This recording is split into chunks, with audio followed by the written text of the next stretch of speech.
आज 30 तारीख के आंदोलन के बाद तीसरा दिन है, लोगों की काफी भीड़ आ रही है।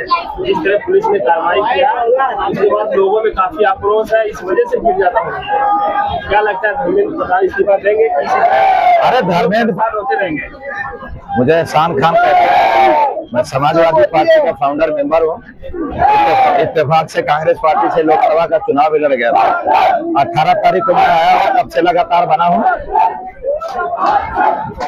देखिए 18 तारीख को मैंने कहा था, बड़े बड़े चैनलों ने सब चलाया था कि विपक्ष के राहुल गांधी, अखिलेश यादव समेत इन लोगों की आने की बात मैंने कहा था कि पीसफुल ये जो मार्च है, अगर आप लोग आ जाते हैं तो ये 20 तारीख को मोदी सरकार को इस्तीफा दे चुकी होती।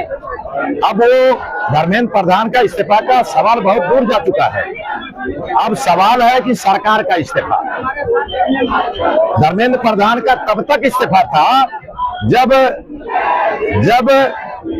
सोनम वांगचुक यहाँ थे, जब उनको जबरदस्ती उठाने का वो चीजें खत्म हो गई। अब इस्तीफा है नरेंद्र मोदी का, और दिल्ली केंद्र शासित प्रदेश है। जिस तरीके का दमन हुआ, जिस तरीके का हमारे बच्चे MBBS, BTech, UPSC की तैयारी कर रहे तमाम पढ़े लिखे लड़कों को जिस तरह मारा, हमारी बेटियों जिस तरीके का उनके ऊपर जुल्म किया, उसकी कहानी अभी मैं RML अस्पताल गया था। क्या नाम है उसका? साक्षी को देख तो नहीं पाया, मैं उनके परिवार से मिला। मैं डॉक्टर राम मनोहर लोहिया हॉस्पिटल में वो एडमिट है, और उसके अलावा और भी जो 3 हॉस्पिटल में एडमिट है वो मैं सब गया। ये नंगा नाच हो रहा है। ये सरकार जान ले कि ये अब रुकने वाला नहीं है, इनका अंत निश्चित है। बस प्रधानमंत्री संवैधानिक पद पे बैठे हैं, उनका सम्मान है, लेकिन सोचने की बात है, पेपर लीक नवासी हुआ कब से हो रहा है। आज प्रधानमंत्री जी ने NDA की बैठक करी और उसमें उन्होंने कहा पेपर लीक घोर अपराध है। उन्होंने कहा हमने दोषियों को नहीं बख्शा। उन्होंने कहा पेपर लीक के दोषियों के ऊपर कड़ी कार्रवाई होगी। और ये बेशरम धर्मेंद्र प्रधान एक ट्वीट करता है, वो ये कहते हैं कि राहुल गांधी छात्रों को लेकर राजनीति कर रहे हैं, इशू को लेकर नौटंकी कर रहे हैं। और उन्होंने कहा कि लोकसभा में हमारी सरकार लोकसभा में खुली बात करने के लिए तैयार है। अब आपकी समझ में आया है नरेंद्र मोदी जी, आपकी समझ में अब आया है। अभी तक क्या कर रहे थे आप? अब आपका अंत निश्चित है। कोई दुनिया की ताकत नरेंद्र मोदी और भारतीय जनता पार्टी सरकार का पाएगी, उन्हें इस्तीफा देना ही पड़ेगा। चंद्रशेखर आजाद नीचे बैठे हैं, ये सब बकवास है, ये सब बकवास है। अब जनता की अदालत में फैसला है, जनता की अदालत में। मुझे बताएं कि जितने राहुल गांधी, अखिलेश यादव, जितनी पार्टियों के लोग हैं, मुझे कोई बताए कि सांसद में तमाम दिन आई, उन्होंने अपने जबरदस्ती जो लूट के उन्होंने अपना बहुमत बनाया, उसके बल पे इन्होंने उसको पास करा लिया। कौन रोक पाया? जितने भी बिल आए किसी ने रोका क्या? आज तक कोई रोक नहीं पाया, चाहे वो कांग्रेस हो, चाहे समाजवादी पार्टी, चाहे सब हो। अब जनता की अदालत में फैसला है। आज इस समय 40,000 लोग यहाँ पे मौजूद है, 40,000 लोग मौजूद है यहाँ पे। कहाँ करेंगे कंट्रोल? बिहार में, पटना में, लखनऊ में, कलकत्ता में, महाराष्ट्र में, गुजरात में, कौन ऐसी जगह नहीं है जहाँ लोग सड़कों पे नहीं है? ये हमारे छात्रों का भविष्य का सवाल है। यहाँ पे पढ़ने वाले लड़के हैं, 11 में पढ़ने वाले, 9 में पढ़ने वाले, 8 में पढ़ने वाले, और बाकी जो BTech, MTech, UPSC, MBBS कर रहे हैं, उनकी तो बात ही छोड़ दी है। अभिजीत दुबे ने कल 24 तारीख को पूरे हिंदुस्तान के हर जिले में आह्वान किया है कि लोग धरना प्रदर्शन। बहुत अच्छी बात है, लेकिन एक चीज मैं बता दूं अभिजीत और उनकी टीम को, ये जनता की अदालत है। अगर आना होगा तो प्रधानमंत्री को भी यही आना पड़ेगा। जो अभिजीत ने या उनकी टीम ने जो ये फैसला किया कि JP नड्डा के साथ जाके बात करने का, ये फैसला बिल्कुल गलत था। जो भी फैसला हो, ये हमारे छात्र, नौजवान, इन सब के बीच में भारत सरकार एयर फोर्स लगा हुआ है, एयरफोर्स लगा ले, बॉर्डर सिक्योरिटी फोर्स लगा ले, प्रधानमंत्री आए चाहे कैबिनेट सचिव आए चाहे वो मंत्री आए, जिसको बात करना हो या जनता की अदालत में आए, वो सुरक्षा समेत हम लोग सारे लोग सुरक्षा करेंगे। यहाँ पे हमारा ये वादा है। लेकिन ये कहिए कि अब कोई चल के जाएगा तो अभिजीत जी, सोनम वांगचुक जी या जो भी टीम है, उनके ऊपर बहुत बड़ी जिम्मेदारी बन गई है, बहुत बड़ी जिम्मेदारी है। आपको एक एक शब्द, एक एक कदम फूंक के चलना पड़ेगा, ये आप जान लीजिए। अगर कुछ ही पुबट हुआ तो जनता आपको भी नहीं माफ करेगी, ये आप जान लीजिए। मैं बता दूं आपको,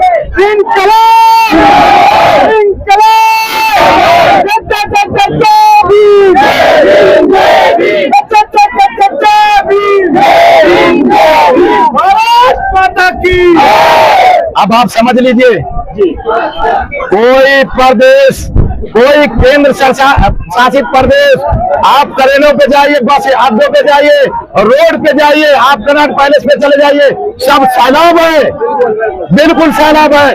कोई दुनिया की ताकत, अब धर्मेंद्र प्रधान का कोई इस्तीफा नहीं, अब सीधे नरेंद्र मोदी जो देश के प्रधानमंत्री है और भारत की जो सरकार है, उसको इस्तीफा देना पड़ेगा।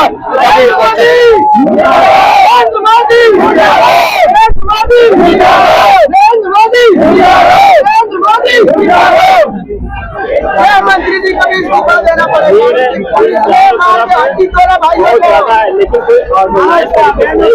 एकदम ऑर्गेनाइज है, एकदम ऑर्गेनाइज है। 2 से 3 तरफ पत्थर लाए गए थे यहाँ, 2 से 3 तरफ पत्थर ले गए थे। अगर इनको इन लड़कों को बताओ, इनको अगर गोली मारे जाए तो सह लोगे कि नहीं बताते? छाती पे खाएंगे, लेकिन पत्थर नहीं चलाएंगे। हमारे एक मिनट, हमारे एक लड़कों ने, किसी ने पत्थर नहीं चलाया, किसी ने जितना भी काम किया सब एकांत किया। ये आरएसएस और बीजेपी के जो गुंडे थे, जो पत्थर लाया गया था, उस पत्थर को फैला के भगदड़ मचवा के हमारे प्रोसेस को, हमारे बच्चों के प्रोसेस को नाकाम करने के लिए, बदनाम करने के लिए ये घृणित काम किया। और जो लोग हमारे घायल हुए हैं, अभी मैं गया था साक्षी से मिलने, वहां भारी सुरक्षा लगाई गई है। क्यों नहीं मिलने दोगे?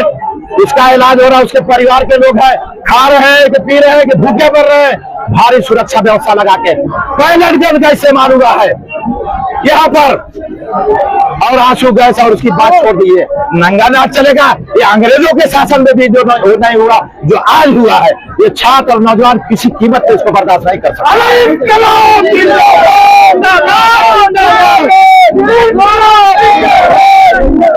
गांधी लड़े थे गोरों से, हम लड़ेंगे चोरों से।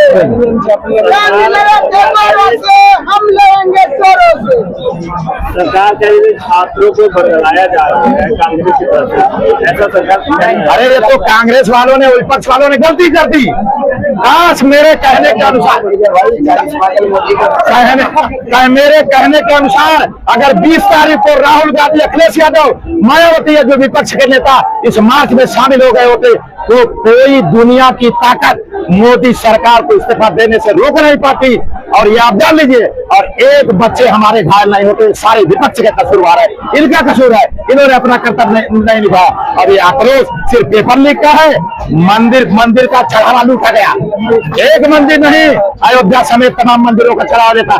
इथेनॉल में हमारे ये लड़के हैं, सब मोटरसाइकिलें की है, सबकी मोटरसाइकिल बर्बाद हो गई।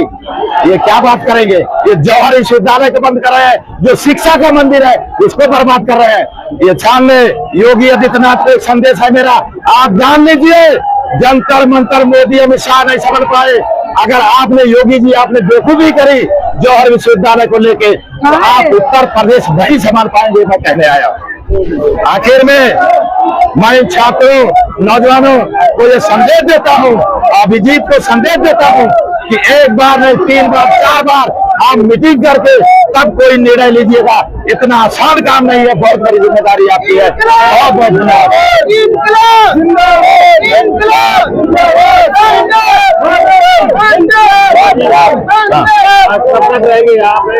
मैं 18 तारीख से हो बना हूँ और लगातार यहाँ बना हूँ, और मैं घूम अपने बच्चों को कहता हूँ कि पीसफुल आपको करना है, पीसफुल।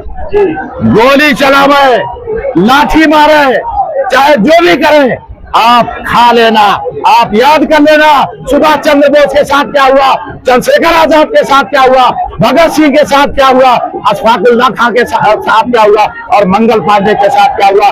बर्दाश्त कर लेना, लेकिन ये न्याय जो है, जो हमारी आने वाली नस्लों को तबाह किया जा रहा है, उसको किसी कीमत पे नहीं बर्दाश्त किया जाएगा। और आखिर में एक बात ये भी मैं कहूंगा, अब सरकार को शिक्षा नीति में भी बदलाव लाना पड़ेगा कि क्या करोड़पति का आदमी पढ़ेगा, गरीब आदमी कैसे पढ़ेगा, इसमें शिक्षा की एक नीति लाना पड़ेगा। बहुत बहुत धन्यवाद। सर, सरकार मोदी इस्तीफा दो, सरकार कब चेंज रहेगी? नरेंद्र मोदी इस्तीफा दो, सरकार को चेंज करेंगे। नरेंद्र मोदी इस्तीफा दो। बोलिए बोलिए बोलिए। सर, गवर्नमेंट तब चेंज रहेगी जब हम इस गवर्नमेंट को चेंज करेंगे।